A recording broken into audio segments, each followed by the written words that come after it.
Amazon forest, जिसका नाम सुनते ही हमारे ज़हन में खतरनाक जानवरों का ख्याल आता है, क्योंकि यहाँ पर ऐसे जानदार रहते हैं जो एक सेकंड में इंसानों को खत्म कर देते हैं। इसका मतलब ये हरगिज नहीं है कि अमेज़न का जंगल सिर्फ खतरनाक जानवरों से भरा हुआ है। यहाँ बहुत ज्यादा खूबसूरत पौधे भी मौजूद हैं जो इस जंगल को बहुत ज्यादा खूबसूरत बनाते हैं। यहाँ पर आप सोच रहे होंगे कि अमेज़न जंगल हमेशा से इतना ज्यादा खूबसूरत है, तो आप गलत सोच रहे हैं, क्योंकि 8 से 7 करोड़ साल पहले यहाँ पर खूबसूरत पौधों की जगह कांटेदार पौधे मौजूद थे। फिर अचानक हमारी जमीन के साथ एक एस्टेरॉयड टकराया, जिसकी वजह से ये जंगल तबाह हो गया। तो आज की इस वीडियो में हम ये जानते हैं कि आखिर किस तरह इस एस्टेरॉयड की टक्कर ने आज के अमेज़न जंगल को क्रिएट किया। तो पूरी वीडियो वॉच कीजिएगा। वीडियो शुरू करने से पहले आपसे गुजारिश है कि अगर आपने हमारे चैनल को सब्सक्राइब नहीं किया तो जल्दी से सब्सक्राइब करने के साथ साथ हमारे वीडियोस को लाइक और शेयर जरूर करें। अमेज़न में होने वाली चेंजिंग के बारे में जानने से पहले हमें फ्लावरिंग प्लांट्स के बारे में जान लेना चाहिए, क्योंकि जब हमारी जमीन पर जिंदगी का आगाज हुआ था तो उस वक्त पौधे गाइमेनोस्पर्म से मिलकर बने थे। उस वक्त खूबसूरत पौधों का कोई भी वजूद नहीं था। अगर हम फ्लावरिंग प्लांट्स के ओरिजिन के बारे में जाने तो पिछले कई सालों से मिलने वाले फॉसिल्स रिकॉर्ड के मुताबिक इन पौधों का ओरिजिन 13 करोड़ साल पहले हुआ था। जब हमारी जमीन पर फ्लावरिंग प्लांट्स ओरिजिनेट हुए थे तो वो आज के प्लांट से बिल्कुल मुख्तलिफ थे। इनमें से ज्यादातर पौधे समुद्र की गहराई में पाए जाते थे, लेकिन 7 करोड़ साल पहले जब पौधों के दरमियान बहुत बड़ा टकराव हुआ तो देखते ही देखते इनमें वैरायटी आती गई और मजीद बढ़ती गई। साइंसदानों के मुताबिक उस वक्त कोलंबिया के जंगल में पाए जाने वाले आधे दरख्तों की जगह फ्लावरिंग प्लांट्स ने ले ली थी, लेकिन इसके बावजूद फ्लावरिंग प्लांट्स पूरी तरह से गाइमेनोस्पर्म्स की जगह नहीं ले पा रहे थे, जिसकी वजह से इनके दरमियान टकराव मजीद बढ़ता गया। और फिर आज से 6.6 करोड़ साल पहले हमारी जमीन के साथ एक एस्टेरॉयड टकराया। ये वो एस्टेरॉयड है जिसने हमारी जमीन से डायनासोर का खात्मा किया था। जब ये एस्टेरॉयड मैक्सिको से टकराया था तो इसने डायनासोर के साथ साथ हमारी जमीन पर मौजूद फ्लावरिंग प्लांट्स को भी अच्छा खासा तबाह किया था, क्योंकि इस एस्टेरॉयड के टकराने की वजह से हमारी जमीन धूल से पूरी तरह ढक चुकी थी, जिसकी वजह से हमारी जमीन पर 1 साल तक सूरज की रोशनी नहीं पहुंच पाई थी। लेकिन डायनासोर बगैर सूरज की रोशनी के मर गए थे। ऐसा बिल्कुल भी नहीं था कि तमाम पौधे पहले जैसे हरे भरे थे। इन पौधों के बीज जमीन के अंदर मौजूद थे जो सही हालत का इंतजार कर रहे थे। आप ये जानकर बहुत ज्यादा हैरान होंगे, जब उन बीजों को बेहतर कंडीशन मिली तो उन्होंने इस तरह ग्रो किया जैसे वो एस्टेरॉयड के टकराने से पहले कर रहे थे।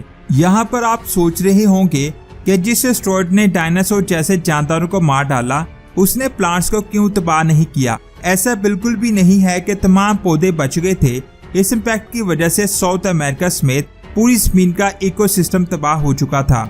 इकोसिस्टम में होने वाली इस चेंजिंग की वजह से साउथ अमेरिका में मौजूद अमेज़न जंगल में नॉन फ्लावरिंग की जगह फ्लावरिंग प्लांट्स ने ले ली थी। साइंसदानों ने कोलंबिया में पाए जाने वाले हजारों प्लांट्स के फॉसिल्स को स्टडी किया। उसके बाद उन्होंने कहा कि एस्टेरॉयड इम्पैक्ट से पहले अमेज़न जंगल में यहाँ फ्लावरिंग प्लांट 48% और नॉन फ्लावरिंग प्लांट 52% थे।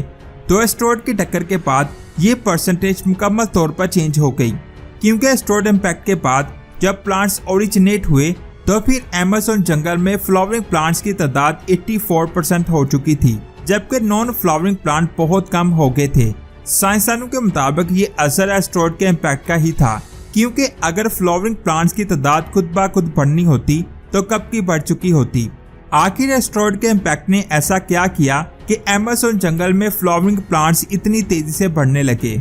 मौजूदा सबूतों के मुताबिक साइंसदानों का कहना है कि जब हमारी जमीन पर एस्टेरॉयड टकराया था तो उसके बाद धूल और स्मोक हर तरफ फैल गई थी, जिसकी वजह से हमारी जमीन पर फास्फोरस की मकदार बहुत ज्यादा बढ़ गई।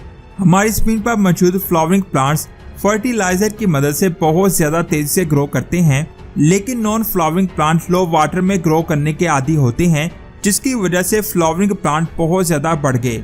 ऐसा बिल्कुल भी नहीं था कि फ्लावरिंग प्लांट ने इसी फैक्टर की वजह से बहुत तेजी से ग्रो किया था, बल्कि इसमें बीन प्लांट्स ने भी बहुत ज्यादा हेल्प की थी।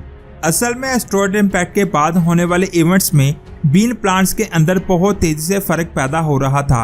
ये बीन प्लांट्स एटमॉस्फेयर में मौजूद ज्यादातर नाइट्रोजन को अपने अंदर जज़ब कर लेते हैं, क्योंकि हर पौधे को ग्रोथ के लिए नाइट्रोजन की जरूरत होती है, लेकिन ये नाइट्रोजन पिन प्लांट्स की वजह से नॉन फ्लावरिंग प्लांट्स को सही से नहीं मिल पा रही थी। ये सब जानने के बाद अगर आपके जहन में ये सवाल आ रहा है कि सिर्फ इन्हीं दो वजूहात की वजह से फ्लावरिंग प्लांट ने अपना काम तमाम किया था, तो आप गलत सोच रहे हैं। इसमें डायनासोर ने भी अपना रोल अदा किया था, क्योंकि एस्टेरॉयड के टकराने के बाद तमाम डायनासोर मर गए थे।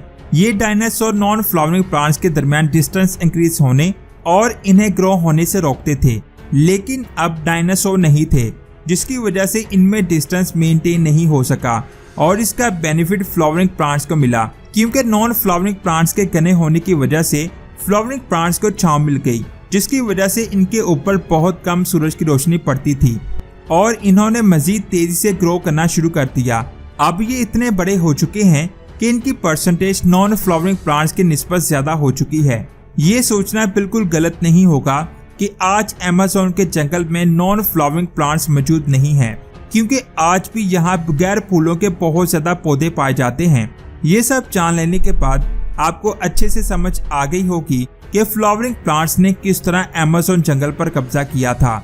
जरा सोचिए, अगर ये एस्टेरॉयड हमारी ज़मीन से ना टकराता तो आज नॉन फ्लावरिंग प्लांट्स की तादाद कितनी बढ़ चुकी होती, और अगर एस्टेरॉयड हमारी ज़मीन से ना टकराता तो आज हर तरफ डायनासोर नजर आते और हम इंसानों का नाम निशान भी ना होता।